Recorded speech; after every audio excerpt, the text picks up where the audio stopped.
Canyon has yet another new trail bike, the Spectral 125. As the name suggests, it's closely related to the 150 or 160mm Spectral bikes, but comes with much less travel, 125mm in fact. Those familiar with the Canyon lineup might then ask how it fits into their family of bikes. After all, the Lux Trail has 120mm of travel, while the Neuron has 130. I'm going to give you all the details of this bike in a moment, but before I do, make sure you subscribe to the channel to see more from us.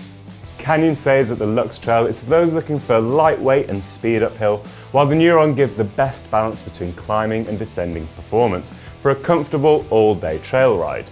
So if those two bikes are all about getting from A to B as quickly or as comfortably as possible, the new Spectral has other intentions. The 29-inch wheeled 125 is said to be a rowdy trail bike that excels on technical descents yet climbs better than its longer travel siblings. It's ideal for aggressive trail riders who want a poppy, playful bike who aren't afraid to be underbiked. Alternatively, if you like a bruiser of a bike but don't live somewhere with big hits, Canyon reckon this bike might be ideal. As such, this is perhaps the bike I've been more excited to ride than any other in recent months. I was hoping to get my hands on the bike before we made this video, but it literally arrived in a box half an hour ago. Let me know in the comments if you're as excited about it as I am though. The connection to the longer travel Spectrals is obvious, with a chassis that very much mirrors that of the bigger bikes. Geometry, suspension kinematics, chassis strength and stiffness all contribute to how a bike feels, as much as how far the rear wheel is free to travel. This means that despite having less travel, the Spectral 125 has an aggressive low slung shape and suspension that's similar but not identical to those bigger bikes. Canyon says they've built the bike with a little more playfulness than the 150 and 160 bikes, thanks to more progressive suspension, additional anti-squat and a little bit of weight shaving. As is now customary, long, low and slack applies here. A size large has a reach of 486mm, which is as long as many larger enduro bikes. This is paired with a slack 64-degree head angle, but relatively short 437mm chainstays. The front end length is therefore long, which should give ample high-speed stability, while the compact rear end will hopefully keep handling relatively sharp. A short seat tube that's moderately steep means riders should be able to size up or size down depending on how they like their bikes to feel. Carbon bikes get a geo-flip chip to steepen the bike by half a degree and add 8mm to the BB height.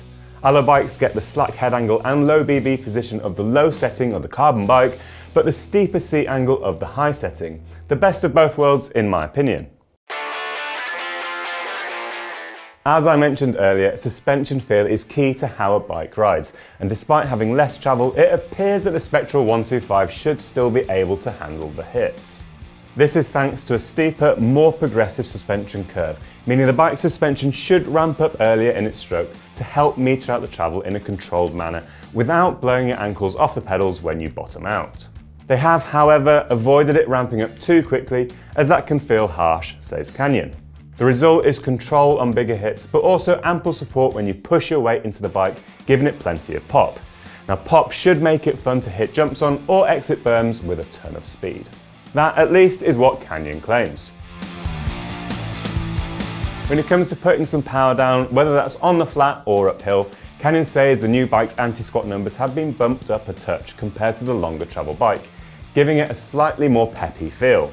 Anti-squat is said to be high early in the stroke to give that pedalling performance before dropping off considerably later in the stroke so you didn't get too much pedal kickback. As we saw with the longer travel Spectrals launched late last year, both carbon and alloy versions will be available. Carbon frames come with double sealed frame bearings, replaceable threaded inserts and fully guided internal cable and hose routing.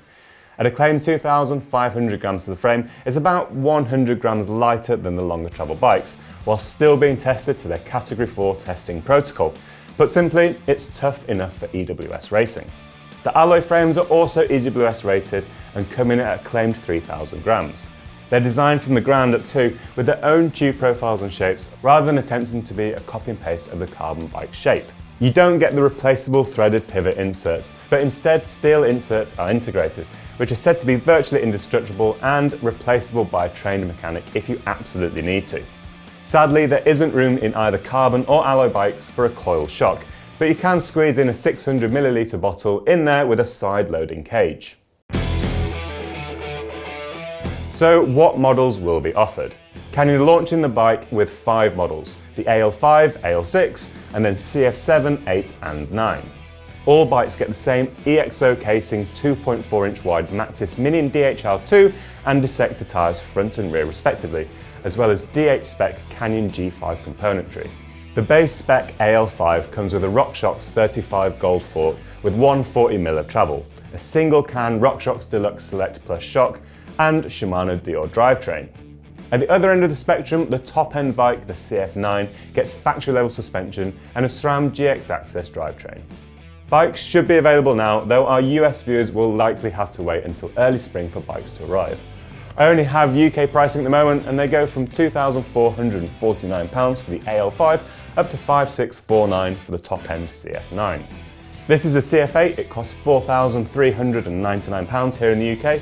It's got a Performance Elite 36 at the front, it's got a Performance Level Float X shock and a Shimano XT drivetrain. As I said, I was hoping to bring you some ride impressions and footage of the bike I'll be testing, but we're going to have to get used to bikes being stuck in port going forward. As soon as we can though, we'll bring you a full review on BikeRadar.com. In the meantime, drop any comments down below, hit the like button and click subscribe.